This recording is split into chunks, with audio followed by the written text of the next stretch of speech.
war. War never changes. It was the inevitable result of the path humanity had chosen. Everyone who entered into the conflict expected victory. Everyone was optimistic. But as the hostilities escalated, optimism faded, and society began to collapse. The great vaults were built to house the wealthy, the powerful, the influential, and those deemed necessary to their survival. Inside, resources and technology were stockpiled, a final defense against the coming Holocaust. With the past behind them and the present destroyed, they looked to the future. The sturdy Vault Zero was to be the nucleus of the Vault network, housing the greatest leaders, artists, and scientists. The inhabitants of Vault Zero were to reunite the vaults and lead the people to a new life, a new world. But after the bombs, the world would be a harsh one. To ensure the creation of a post-nuclear utopia, the Vault dwellers would need help. Machinery was constructed to tame a land hardened by the ravages of war, then tempered by nuclear winter. But plans were barely in place when the first missiles left the silos.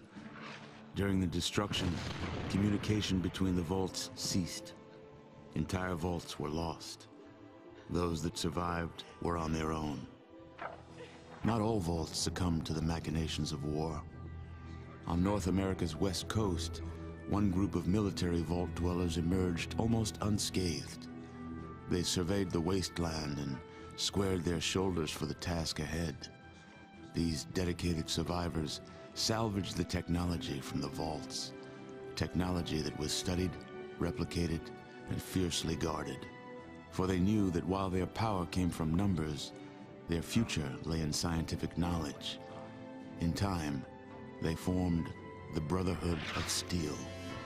The Brotherhood used their knowledge to drive back the atrocities of the wasteland, proclaiming themselves the technological saviors of mankind.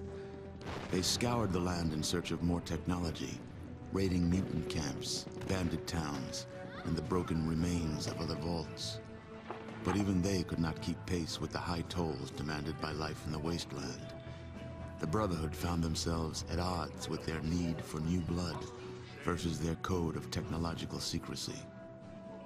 The debate was lengthy. Finally, the Elders ruled against sharing the technology with outsiders, convinced that they would endure as they had before. Further discussion was discouraged, and the Elders ordered the minority on a mission across the wastes. Super mutants, the foot soldiers of a conquered army, had been forced into a retreat across the mountainous barrier to the east.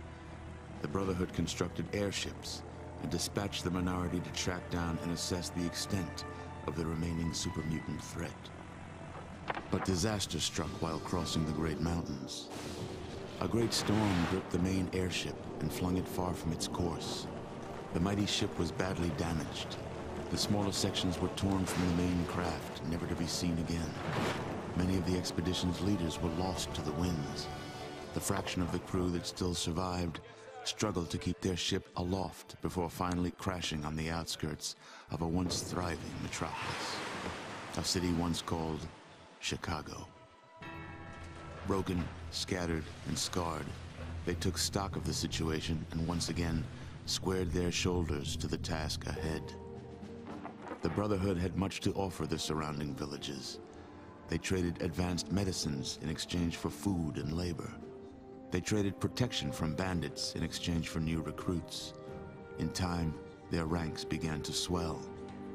Separated by distance and ideology from the main Brotherhood forces, the minority was free to forge a new Brotherhood of Steel, one that reflected the ideals they had strived for all along. However, one's future in the wasteland is never certain, for an old power has awakened, also bent on making this land its own. Life in the Brotherhood is about to change.